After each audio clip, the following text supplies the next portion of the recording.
जरा सोचिए, अगर फोटो एडिट करना उतना ही आसान हो जाए जितना किसी दोस्त से बात करना। गूगल का एक नया एआई टूल है जो कुछ ऐसा ही करने का वादा करता है। तो चलिए आज इसी को समझते हैं और देखते हैं कि ये हमारी क्रिएटिविटी के लिए क्या मायने रखता है। मतलब क्या हो अगर फोटोशॉप के वो सारे मुश्किल मेन्यू और टूल्स उनकी जगह बस अपनी आवाज से या कुछ लिखकर तस्वीरें एडिट की जा सकें। गूगल का नैनो बनाना इसी मुश्किल को आसान बनाने के लिए डिजाइन किया गया है। इसका फंडा आप कह सकते हैं बहुत ही सिंपल है। कोई लेयर्स नहीं, कोई मुश्किल मेन्यू नहीं, बस आसान कमांड्स। एडिटिंग को इतना आसान बना दिया गया है कि कोई भी इसे आराम से इस्तेमाल कर सकता है। तो ये जो टूल है जिसका कोड नेम नैनो बनाना है, ये असल में है क्या और ये काम कैसे करता है?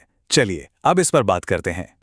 देखिए, गूगल नैनो बनाना असल में जेमिनी 2.5 फ्लैश इमेज मॉडल का इंटरनल कोड नेम है। ये गूगल की डीप माइंड टीम का बनाया हुआ एक बहुत ही पावरफुल एडिटर है जो सीधे जेमिनी ऐप में ही मिलता है। और सबसे अच्छी बात, ये सभी के लिए मौजूद है, चाहे वो फ्री यूजर हों या पेड। तो भाई, इस टूल में ऐसा क्या खास है? गूगल इसकी 5 खासियतों को सुपर पावर्स कहता है, और सच कहूं तो ये वाकई में कमाल की हैं। पहली सुपर पावर है बातचीत से एडिटिंग। मतलब बस आसान भाषा में कमांड दीजिए, जैसे बैकग्राउंड को धुंधला कर दो या मुझे एक लाल जैकेट पहनाओ, और एआई इसे तुरंत कर देगा। दूसरी सुपर पावर है पहचान को बनाए रखना। अक्सर होता क्या है कि एआई एडिटिंग में एक ही चेहरे को बार बार बदलने पर वो बिगड़ जाता है, लेकिन नैनो बनाना इस मामले में कमाल का है। ये 10 से ज्यादा बदलावों के बाद भी किसी इंसान या जानवर की शक्ल को हूबहू वैसा ही बनाए रख सकता है। तीसरी सुपर पावर है क्रिएटिव बिल्डिंग। इसका मतलब है एक ही इमेज पर आप परत दर परत अपनी कल्पना को उतार सकते हैं। पहले कपड़े बदलिए, फिर बैकग्राउंड चेंज कीजिए और एआई सब कुछ एक जैसा रखेगा। ये अलग अलग स्टाइल को मिला भी सकता है, जैसे किसी ड्रेस पर तितली के पंखों जैसा पैटर्न बना देना।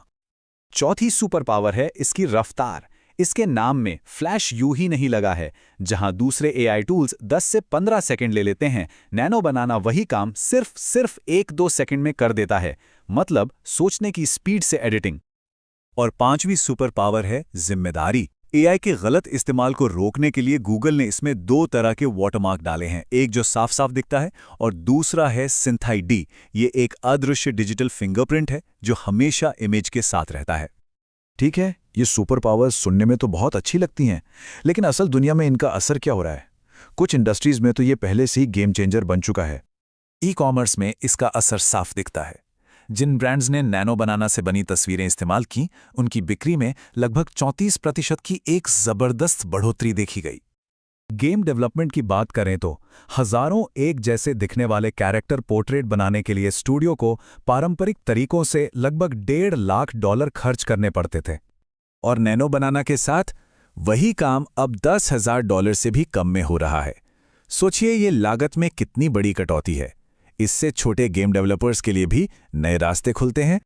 और इसका असर सिर्फ यहीं तक नहीं है।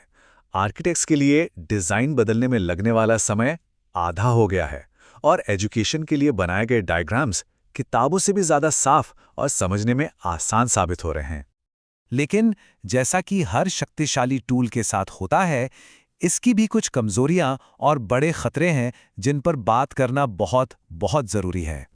एक हैरान करने वाली कमी यह है कि इतनी एडवांस्ड क्षमताओं के बावजूद ये कुछ बहुत ही बेसिक एडिटिंग के काम नहीं कर सकता है, जैसे कि एक खास रेशियो में इमेज को क्रॉप करना। और यहीं पर एक बड़ा विरोधाभास सामने आता है। इस टूल की जो सबसे बड़ी ताकत है, यानी किसी की पहचान को बनाए रखना, वही इसका सबसे बड़ा खतरा भी है। इसी क्षमता से डीप फेक का जोखिम बहुत बढ़ जाता है। तो इन सभी ताकतों और कमजोरियों को देखते हुए क्रिएटिविटी के भविष्य के लिए इस टूल का आखिर मतलब क्या है? तो हमने देखा कि कैसे नैनो बनाना बातचीत से एडिटिंग को एक हकीकत बनाता है, पहचान को बनाए रखता है और अविश्वसनीय रफ्तार से काम करता है। लेकिन साथ ही क्रॉपिंग जैसी बुनियादी कमियों और डीपफेक जैसे गंभीर नैतिक सवालों को भी नज़रअंदाज नहीं किया जा सकता। और आखिर में ये एक बड़ा सवाल छोड़ जाते हैं। जब क्रिएटिविटी के रास्ते में कोई तकनीकी बाधा नहीं रहेगी, मतलब जब कुछ भी बनाना इतना आसान हो जाएगा, तब इंसान क्या क्या बनाएगा? कला, डिजाइन और विचारों की एक नई दुनिया शायद बस शुरू ही होने वाली है।